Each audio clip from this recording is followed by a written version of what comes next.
What's going on, movie fans? My name is Michael Weer. I love talking about movies, and we have made it through the month of April 2025. And right here on this channel, at the end of every single month, what I like to do is take a look back at all of the brand new releases that I had a chance to see and then rank them from worst to best. Now, I saw 10 brand new movies in April of 25, and I'm really excited to dive into them. But you guys know this isn't just about my list, it's about your list as well. And I would love to know how you guys would rank all of the brand new releases that you had a chance to see from worst to best. So let me know in the comment section down below. Maybe you saw a few movies, maybe you saw 10 like me, maybe you saw more than 10. I'm always interested in what you guys had a chance to see and how you would rank it. And finally, before getting into the list, if this is the first time you found my channel, well, I would love for you guys to hit that subscribe button. Check out all the different content on my channel, whether you like movie reviews, Blu-ray talk, or ranked list videos just like this. Well, I've got a lot of it on my channel, and I'd love for you to check it out. All right, let's get into April of 2025 ranked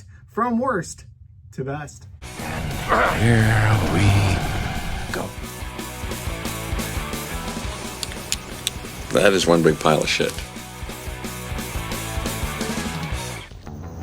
No, I shot him. Bullets in the fall killed him.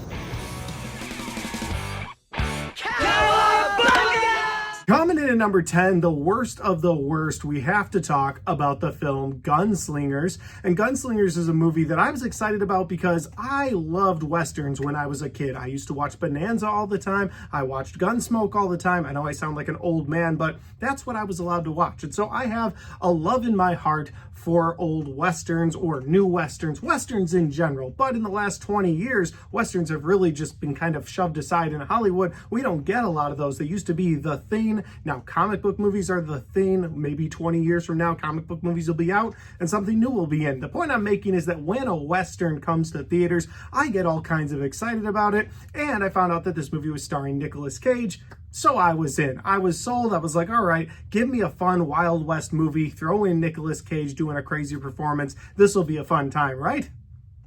Right? No, instead, what you end up getting is a messy gunfight movie in a movie called Gunslingers. Like, how did you mess that up? The movie is called Gunslingers. It's supposed to have some awesome shootouts. It has no awesome shootouts throughout the entire thing. And then if you're like, okay, well, if they're not going to get that, maybe the story will be great. Nope, the story was extremely bland and it was extremely basic. You just had a guy who was wanted because he killed the wrong person. So this guy goes to a town that has other wanted people in it, and basically what this town does is it pretends that it kills people who are wanted, dead or alive, pretends to bury them, they pay them, and then they get to live free. But what ends up happening is that guy's brother shows up into town with like a posse of unlimited people. Yeah, it shows maybe 100 people riding with him, but I'm telling you, there's an unlimited amount of people with masks on that they can just kill throughout the movie because so many people come into this town and they're shooting each other up the entire time. So you got this brother versus brother feud. And none of that really worked for me. Again, it's just extremely basic and it felt extremely bland. There was nothing really to sink your teeth into when it came to the story. So then we get to Nicolas Cage. I was like, at least Nicolas Cage will redeem this thing, right? Right? Nope. What you end up getting is Nicolas Cage talking like this the whole time, child.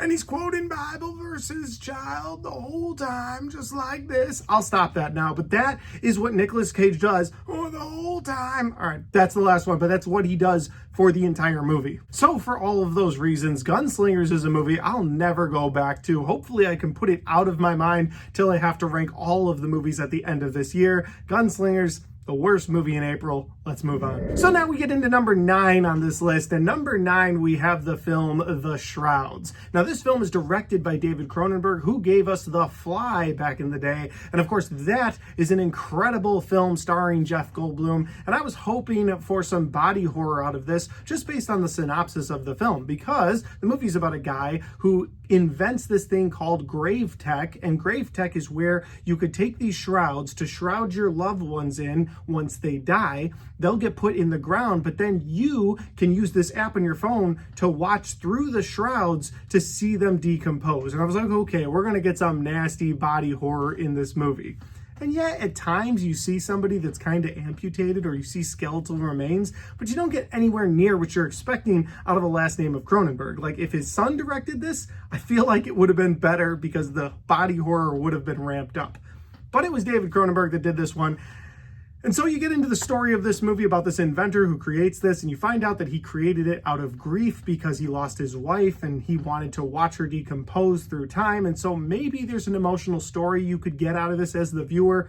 But instead of focusing on that, and I feel like they really should have, the movie goes off on so many different subplots that never make sense and never come to a conclusion. And to give you an example of some of these subplots, you have the guy who created Grave Tech who starts to go on dates. By the way, all women want to bang this guy. Everybody. And he's not like the best looking guy in the world or the worst looking guy in the world. And I'm not commenting on how guys look. What?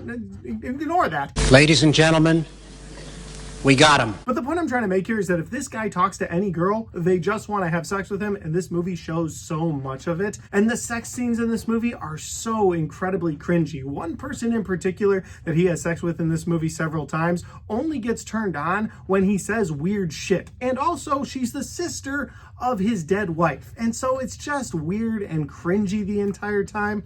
And while all that's going on, you have his brother-in-law, who's only his brother-in-law because these two guys married sisters. And again, remember, his is dead and he's banging this girl. And the brother-in-law is upset because while he's divorced from the sister that's still alive and now banging Grave Tech guy, this guy is obsessed with the fact that the Grave Tech guy is sleeping around and might be banging his ex-wife, which, by the way, he is. And so you have this subplot with them where they're kind of working together, but then they're not working together, and then maybe there's a secret agenda, and then maybe there's not a secret agenda. Oh, and by the way, there's also another subplot about eco-terrorists in other countries that don't want Grave Tech into their countries because they say it could hurt the ground with radiation, all the different cameras, whatever the wrapping is, the shrouds are that go around those bodies.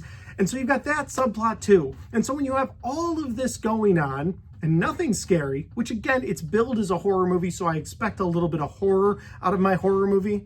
And so what you end up getting out of this movie is all of these subplots, all of these things, and you get to the end and it just ends.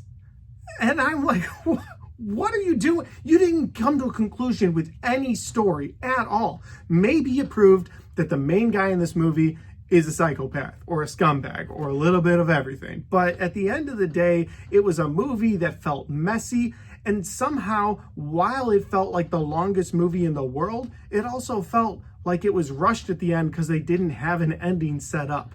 Maybe I'm wrong. Maybe I didn't get anything out of it. I know one guy commented on my quick reaction out of the theater saying that I shouldn't expect to get conclusions from Cronenberg and that it was a work of art. And listen, everybody's going to have a different opinion on movies. This is just mine. But for me, Shrouds was number 9 for April. Now here's the twist, and there is a twist. We show it. We show all of it. Full penetration. Guys, we're gonna show full penetration, and we're gonna show a lot of it. I mean, we're talking, graphic scenes. And this goes on and back and forth for 90 or so minutes until the movie just sort of ends. That is brilliant! Now at number 8, we have a Minecraft movie. This, of course, was the big video game adaptation, probably of the year. This movie is well on its way to making $1 billion at the box office. Of course, it became a whole viral thing where people were throwing popcorn in the theater. Someone brought a live chicken to theaters. It was a crazy experience just to go see this thing in the first couple of weeks that it opened, to the point where I saw videos of people stopping the movie before the chicken jockey scene. Oh no, I said it.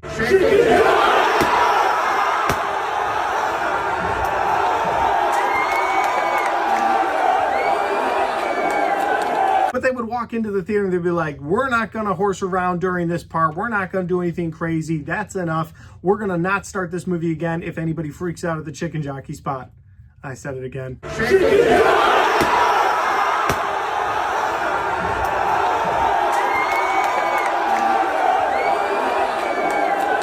The point I'm making here is that all the crowds around the country were insane when it came to this movie, and even in my experience with this film, my crowd, while no one threw anything, and I truly appreciate that, people were getting up and acting like this was a rock concert. They were jumping out of their seats. It was an incredible experience, but it wasn't necessarily a good one for me because I wasn't in on the joke. So while I'm ranking movies, I put this at number 8 because Again, the movie itself wasn't necessarily for me. I enjoyed aspects of it. I thought that both Jack Black and Jason Momoa did a good job with their roles, thought they were perfectly casted in this movie. So I thought there were some enjoyable qualities of this movie, but anytime I'm ranking films, I'm also taking into account my first experience with that movie. Yes, I look at all different aspects of the film when I throw a ranked list together, whether it's the acting, the directing, the story in general, were there any twists and turns, but I'm also looking at my overall enjoyment and my overall experience with the film. And so when I think about the Minecraft movie, I do think of an enjoyable movie, one that I'll probably watch again in the future with my kids down here in the movie room. But when I think about it, I'm like, I didn't have a good experience with that movie the first time. And that's because the mega fans, or the kids that just parents weren't watching that night,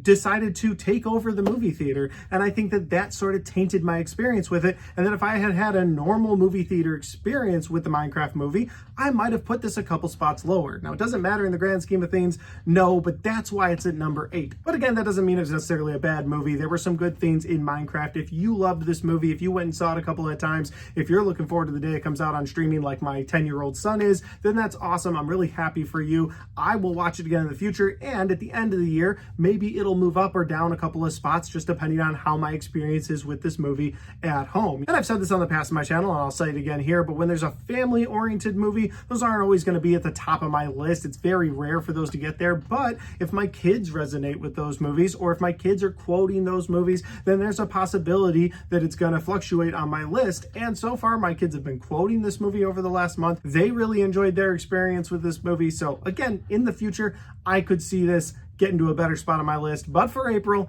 it's at number 8. That'll bring us to number 7 on this list, and at number 7, we have a Blumhouse movie called Drop. And Drop is a movie about a woman who goes on a blind date, and when she gets there, her phone goes off, and it turns out that someone is airdropping things to her, and eventually they send her her babysitter and her son. And once they have her attention, because they're in her house, they say, you're not allowed to leave the dinner, when by the way, you gotta kill your date. And so she has to do whatever they say, or they will hurt her son or worse. And so that's the setup of this film, and it's just go right from the start. She gets to the restaurant, the airdrops start coming in, and you were just fast paced with this movie the entire time. And that's one of the things I liked about this movie the most, is that it kept its thriller edge throughout the film. And so I enjoyed the first and second act a lot, because I didn't know where they were going with it, but I was there for the ride. And I was worried that the trailers were going to spoil too much. That's a Blumhouse thing. They love to spoil trailers, but I'm happy to say that they kept enough out of the trailers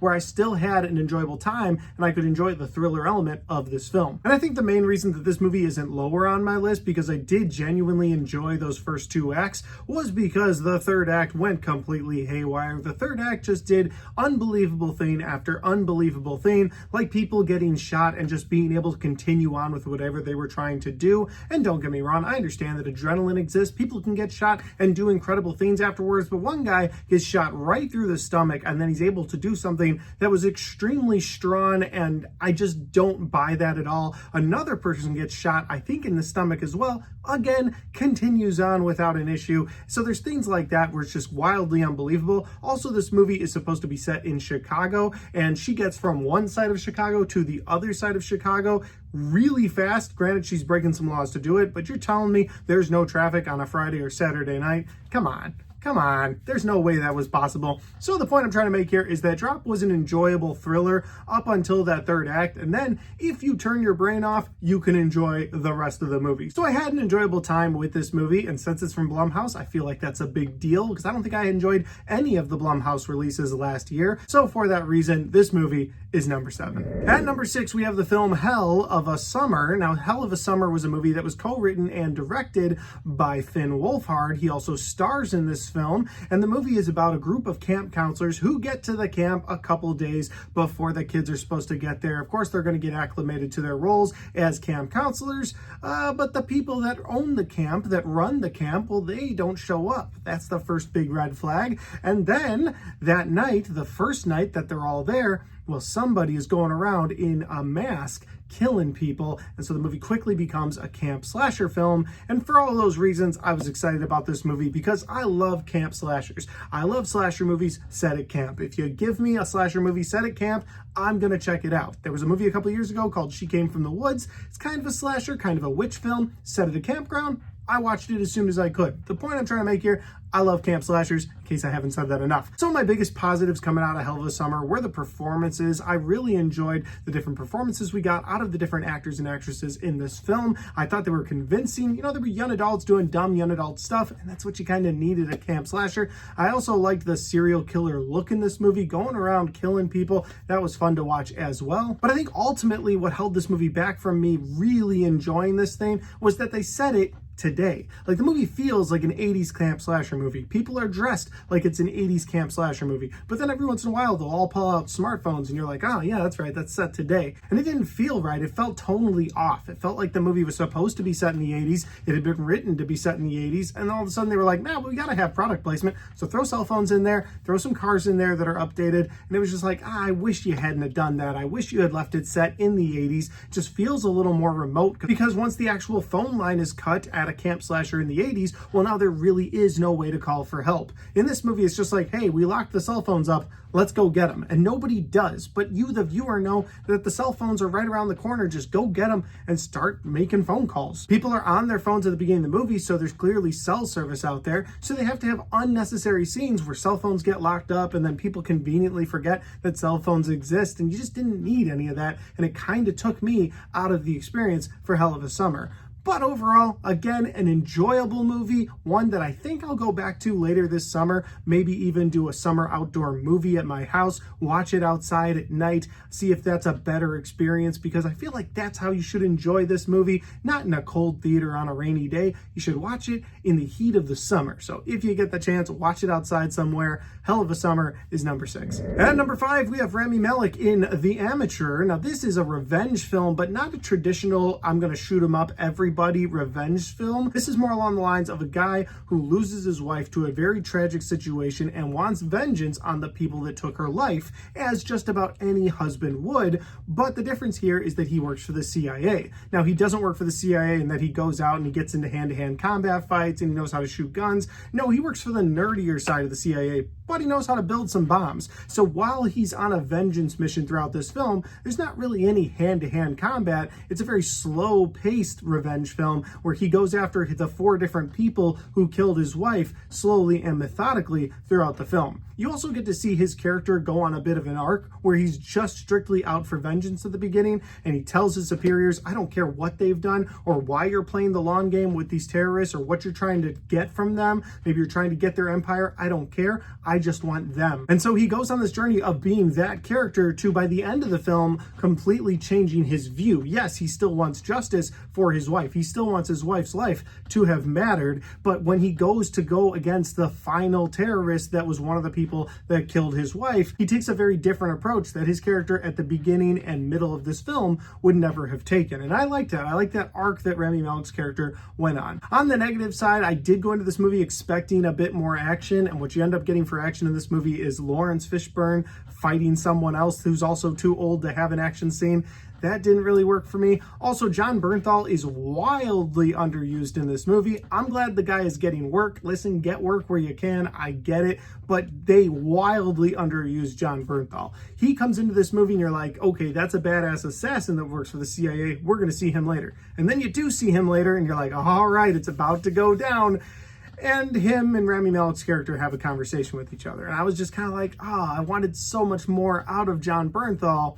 And I wish the director or the writers would have given him a bigger chunk of this film, but instead he's just sort of a guidance, but not really. Like, he feels completely underused and a bit wasted. Again, this is another enjoyable movie. It's a movie that I watched once. Not sure how soon I'll go back to it. If it's on sale one day, I'll probably throw it on those shelves back there. And it's a movie that I could see them making a franchise of in the future. Maybe it'll be one of those things where the first movie starts as a bit of a thriller revenge film and then it turns into a full-on action franchise in the future. I could see them doing that. There's potential there. Maybe bring back Jon Bernthal and shut me up, or other people who also had a problem with the fact that he shows up for no reason in this movie. At the end of the day, I enjoyed The Amateur better than the other movies on this list, but again, it's just another sort of one and done film for me, and that's why it's at number 5. Coming in at number 4, guys, we have a Netflix release film, and might be my favorite Netflix movie that I've ever seen, and it's called Havoc. This movie stars Tom Hardy. It's also directed by the guy who directed directed the Raid films. So if you know what the Raid films are, essentially they're incredibly brutal and violent films when it comes to the action genre. And so that guy has directed this film called Havoc. And so I kind of knew what I was getting myself into. And I will say that it starts a little slow. Yeah, there's a couple shootouts, there's a couple car chases, but it starts slow for what I was expecting. However, you hit the halfway point of this movie, you get to a club scene, and from then on, it is absolute violence, hand-to-hand combat, gunfights galore. There is so much going on towards the back half of this film, and I just loved every second of it. Now, I didn't love every second of the movie. I did feel like the emotional plot lines of this movie were kind of lost on me. Maybe because I was more interested and invested in the action side of this film, but the emotional beats didn't really work for me. I know Tom Hardy has it in him, but I just didn't ever feel that emotional connection to his character that the movie was trying to give you. It opens up with him talking about wanting to be a better person. You go through this film where he might have been a pretty dirty cop in the past. If people are referencing his past throughout this film, you see him full on take a body, put it in a drum, and roll it off a pier at the beginning of this movie. So you know he's done stuff in the past. But you get to the back half of this film and he's on this redemption arc while he's killing so many people, but he's done running, he's done with that dirty past, and he wants to be a better person. And none of that really resonated with me, I think, the way that the director wanted it to. Then again, I don't think I can blame Tom Hardy in this case, because I don't think it was because he wasn't trying to give an emotional performance. It just wasn't what I was looking for in this movie. Like the John Wick films, yeah, there's a bit of an emotional pull at your heart at the beginning of the franchise when he's got the dog, but by part 3 and 4, you're just in it for the ride with this guy because you're excited to see what kind of mayhem, what kind of action they're going to give you in those films. And I feel like maybe this movie was trying to find its footing with the emotional beats, but maybe if they make another one, although I don't think they will, but if they make another one in the future, maybe they'll leave those emotional beats behind and just do more of the violence that we loved in the first movie. Because again, the violence in this movie is what propelled it to number 4 on my list. I really enjoyed the hand-to-hand combat. I loved the gunfights in this movie. The whole back half of this film is just one fight after another fight. It really lived up to its title of Havoc. All right, I'll move on now, but Havoc is a movie I would definitely recommend to you guys, and that's why it's at number 4. We've made it to the top 3, and at number 3, we have a video game adaptation horror film called Until Dawn. Now, it's a video game adaptation in name only. People who have played the game said this is nothing like the video game. I will say that I've never played it, so it didn't taint my experience of watching this movie, and I had a pretty fun time with this film because the movie is about a group of young adults who go into this house and unknowingly trigger this curse or this event. Basically, anybody who walks into this house automatically triggers it. There's this big hourglass on the wall that'll flip upside down, and the hourglass is counting down until dawn. And at dawn, if you make it to dawn, well, you get to leave. However, there is something coming for you. And so on the first night that they're there, this masked killer shows up, almost like a Jason Voorhees style killer where nothing can hurt him, and he kills everybody. And it's brutal and it's bloody, and I loved it. But then the day resets, and so they have to make it until dawn again. And just when they think, okay, we got this masked killer to worry about,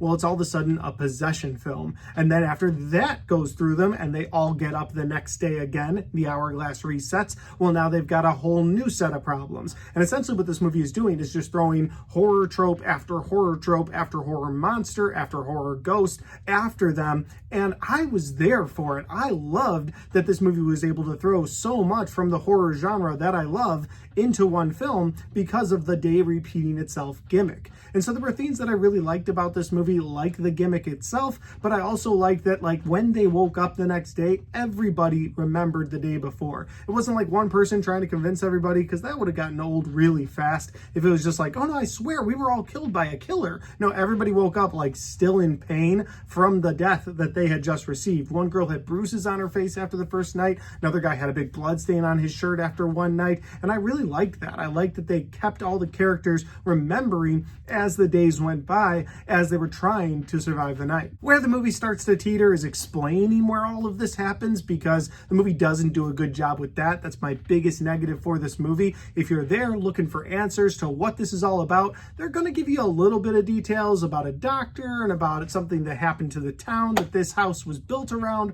But at the end of the day, you're not going to get too much out of this film. Maybe that's because they didn't know what to give the audience, or maybe this is because they want to give us future installments like the end of the movie kind of sets up, and so they want to just leave it up for interpretation so they can do this again and again. Now, I don't know how okay I am with that, because I would have preferred to have gotten a little bit more information on this movie. I mean, hell, the guy that's sort of behind all of this, making all of this happen, something happens to him in the movie, and at the end, you hear him whistle, and you're just kind of like, what happened to you?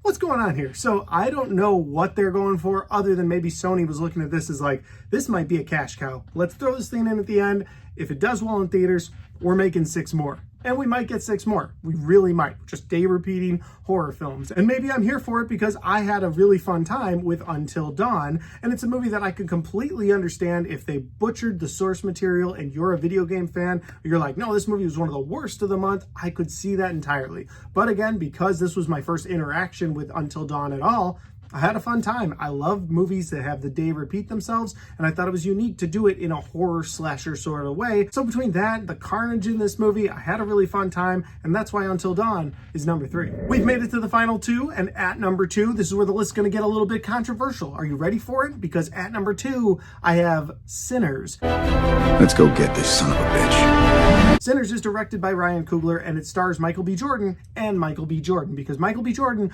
plays twins. Now, most, if not every other reviewer on the planet that makes a ranked list for the month, or just not reviewer, just regular people, are going to put this at number 1. People loved this movie, myself included. I had a great time with this film.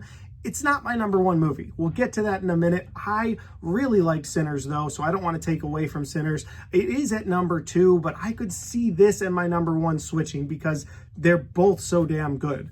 As far as Sinners goes, Michael B. Jordan gives a fantastic performance as twin brothers known as Smoke and Stack. And in this film, these 2 twin brothers come back from Chicago where they've been working as gangsters for Al Capone. You find out they pretty much robbed all the gangsters up there of their money, of their alcohol, and they're moving back to Mississippi so they could open what's known as a juke joint. And at this juke joint, they're going to invite all their friends, they're going to invite all the people from the town, and they're going to make a bunch of money. That's their plan. That's their plan of action until a vampire comes to town. And once a vampire comes to town, well, the whole movie kind of changes. It's very much so in the vein of a movie like From Dusk Till Dawn, where you have a pretty straightforward film and then things change because vampires are introduced. The vampires in this movie were pretty scary. I liked the look of them.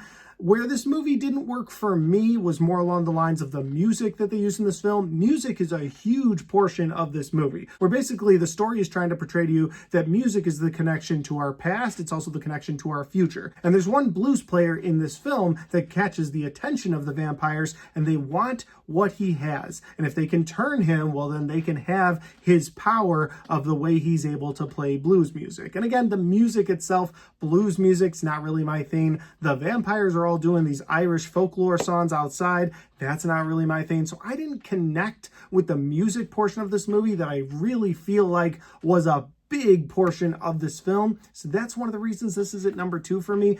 But I will say the performances were great. The vampires looked great. The action scenes in this movie, whether it's the brothers versus a bunch of vampires, or whether it's them versus some members of the KKK in 1930s Mississippi, all of that worked for me. Michael B. Jordan did fantastic. If he gets an Oscar for this, I know it's early, but he'll deserve it. If Ryan Coogler gets a director Oscar for this, he'll deserve it. So all the props in the world to Sinners. It was a great film, but it was my number 2 movie of April 2025. And that'll lead me to my number 1 movie for April of 2025. And if you've been watching my channel, you probably know what it is. This movie completely blew away every expectation that I had, and it is The Accountant 2. Now, is it a perfect movie? No. And again, this is why there's a possibility you could swap with Sinners over time, because I really enjoyed the performances out of both Ben Affleck and Jon Bernthal, probably as much as I enjoyed the performances from Michael B. Jordan as 2 different characters. So performances were great in both movies, but I think I give the edge to The Accountant because that brotherly bond that Jon Bernthal and Ben Affleck had, you only got a taste of it at the end of the first Accountant movie, and you wanted more. You're like, man, I'd love to see these 2 get along. And you get that in this movie. You get it almost immediately, and it becomes sort of a buddy comedy because these two are hilarious together. You know, they're brothers. One of them has severe autism. The other one is just this no-nonsense guy. But when you get them together, you can see them sort of picking on each other, messing with each other, but they're also going to have each other's backs like brothers do. And so there's something so strong about their brotherly bond in this movie that I absolutely loved. And I've been raving on this movie for a few minutes now, and I haven't even gotten to the glorious action scenes that are in this movie. When it comes to the action, no movie in April or in 2025 yet has done it better, in my opinion. I loved it. When these guys lock in, they are the epitome of locking it in because they are not playing around. There's a great scene towards the beginning of the movie where Ben Affleck is in a pizza joint. There's another scene in this movie where Jon Bernthal punches a guy off of a balcony.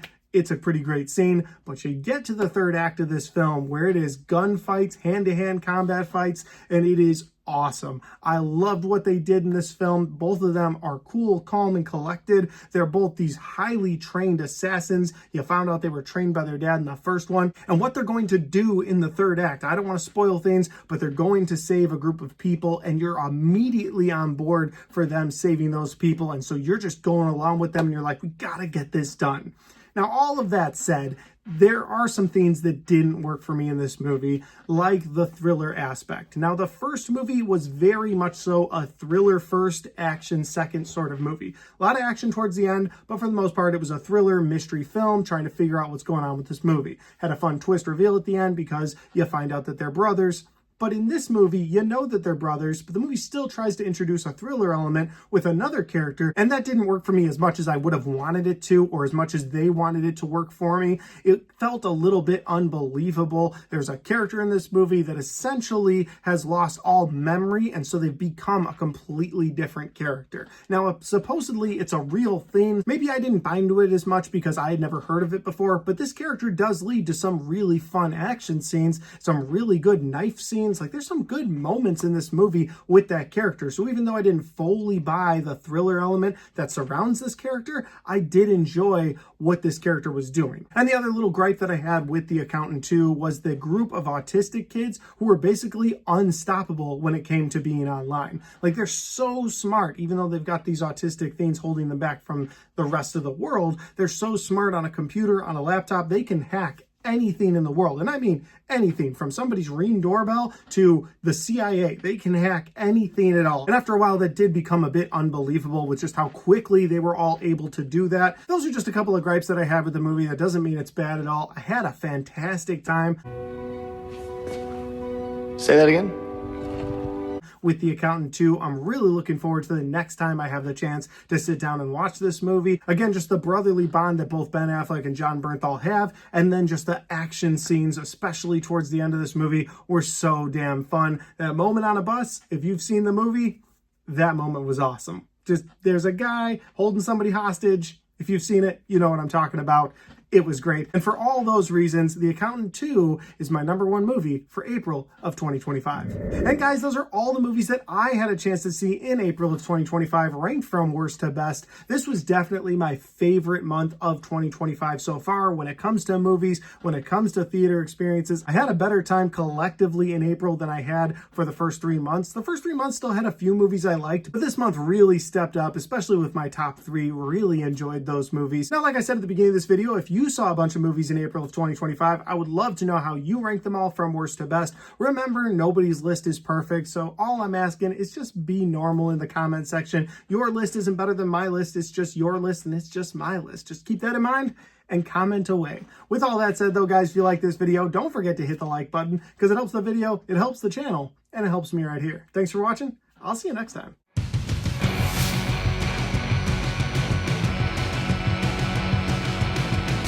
Alright guys, we got to the end of my April 2025 movies ranked from worst to best. I'm starting to lose my voice. Been up since 2 in the morning. It's been a long day, but I am happy to say that April 2025 has a bow on it. I'm looking forward to the rest of the year. May of 2025 has so many fun movies coming. I'm so looking forward to all of those. But until then, if you want to check out any of the other content on my channel, well, I've got all the rest of my best and worst of 2025 right there. And I've got all of my 2025 movie reviews right there.